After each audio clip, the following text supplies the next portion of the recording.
نظم ہے، پرانی ہے بہت میری، ایک ریل کے سفر کی تصویر کھینچتا ہوں، اور اس میں سے میں نے کچھ یہ ساری نہیں سناؤں گا کیونکہ کچھ بوگیاں اس کی میں نے پٹڑی سے اتار دی ہیں، وہ اتر بھی گئی ہیں، اور میں سوچتا تھا کہ یہ نظم میری شاید اب غلط ہو چکی ہو بہت سی، لیکن مجھے افسوس سے کہنا پڑتا ہے کہ یہ زیادہ صحیح ہوتی جا رہی ہے۔ اسی میں ملت ریل کا سفر ہے، اسی میں ملت بیضا سما جا، کود جا بھر جا، اسی میں ملت بیضا سما جا، کود جا بھر جا،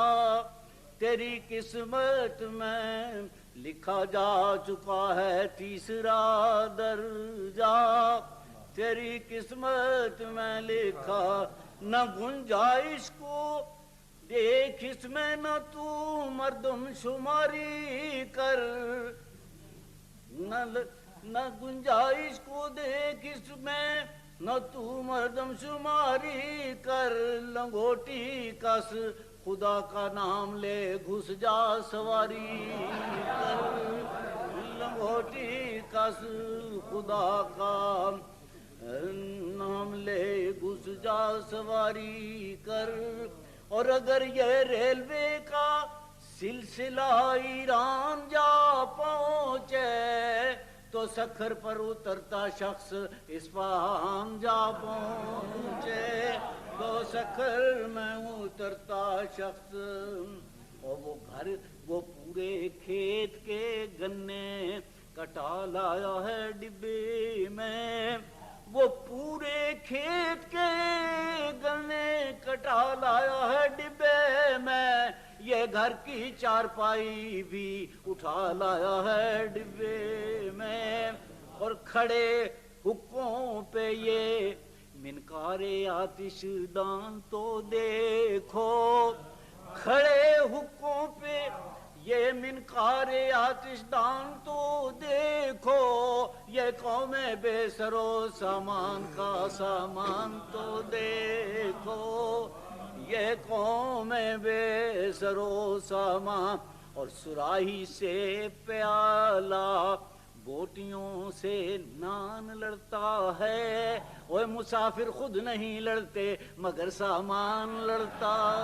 ہے، مسافر خود نہیں لڑتے، اور کہاں کہاں اسٹیشنوں پر شور محشر نرم ہوتا ہے، کہ شب کے 2 بجے بھی ہر پکوڑا گرم ہوتا ہے، مسلسل گفتگو میں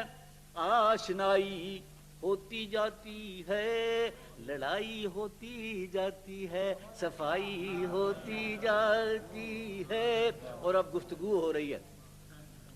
ایک پوچھتا ہے کہ بڑے لمڑے کو مولا بخش جی کتنا پڑھاؤ گے،